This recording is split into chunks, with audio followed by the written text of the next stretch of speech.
Les enfants des autres, d'une cinéaste aussi très très intéressante, encore une femme, Rebecca Zlotowski.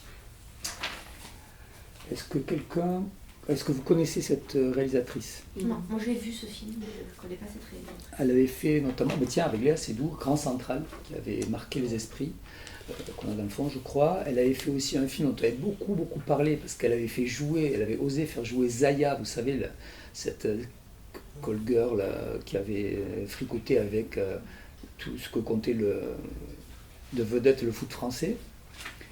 Et ça s'appelait Une fille facile, et c'était très très réussi avec Benoît Magimel. Et là, je trouve qu'elle a signé vraiment son meilleur film avec Les enfants des autres, avec un casting là aussi formidable. Hein. Virginie Efira, qu'on ne présente pas puisqu'elle joue dans un film sur deux dans le cinéma actuel, elle est souvent très très juste. Et Roche Dizem, qui lui aussi est de tous les projets, ou presque, quand il s'agit d'avoir un homme de 50 ans et des brouettes, voilà, c'est vrai qu'il est... Et là, ils sont excellemment dirigés, je tiens à le dire, hein. C'est vraiment une excellente directrice d'acteurs. Donc là, aussi un sujet peu traité au cinéma. Elle s'intéresse à ces personnes, hommes ou femmes d'ailleurs,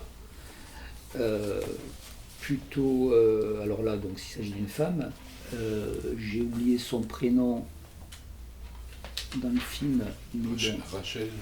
Voilà, Rachel, 40 ans, qui n'a pas d'enfant et qui, parce qu'elle vit une histoire d'amour avec le personnage interprété par Roche Dizem, va pendant un temps s'occuper de ses enfants, avec qui elle va nouer une vraie relation d'affection, voire d'amour, avec un vrai intérêt pour ses enfants. Et le film se pose très clairement la question du devenir de ces relations-là une fois l'histoire d'amour terminée.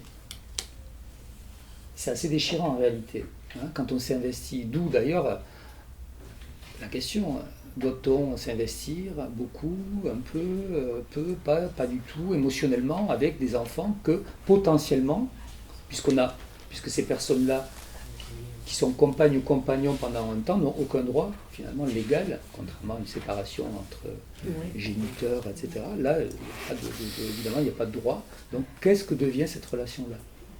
Franchement, c'est magnifique, là aussi. Je ne sais pas si vous l'avez vu. Moi, je l'ai vu. Oui. Moi, je crois que je l'ai vu aussi. J'ai un doute sur comédie dramatique. Moi, de ma mémoire, c'est un drame. Oui, alors moi, Il est passé à la télé, je ne sais absolument pas, oui, bon, peu importe. Ah bon, bah non. Bon, comme je tout à l'heure, ne vais pas accabler Céline qui fait les listes. Non, mais c'est juste pour prévenir. Oui. Moi, j'ai un souvenir très pesant. C'est très émouvant, en fait, Ouais. et ça pose des questions. Et c'est, en fait, Virginie Efira, je ne sais pas ce que vous en pensez, Elle joue bien. elle excelle, alors que c'est une nature assez généreuse, hein. On la voit quand elle est en interview et tout, elle occupe l'espace, elle a une certaine vitalité, c'est pas Charlotte Gainsbourg, hein, je veux dire, elle n'est pas là, dedans, non, elle envoie, c'est, voilà. Et en fait, elle excelle dans les rôles introvertis, dans le non-dit. Elle a une manière de s'empourprer devant la caméra, toute émotion contenue, que je trouve unique. Elle est incroyable. Et dans ce film-là,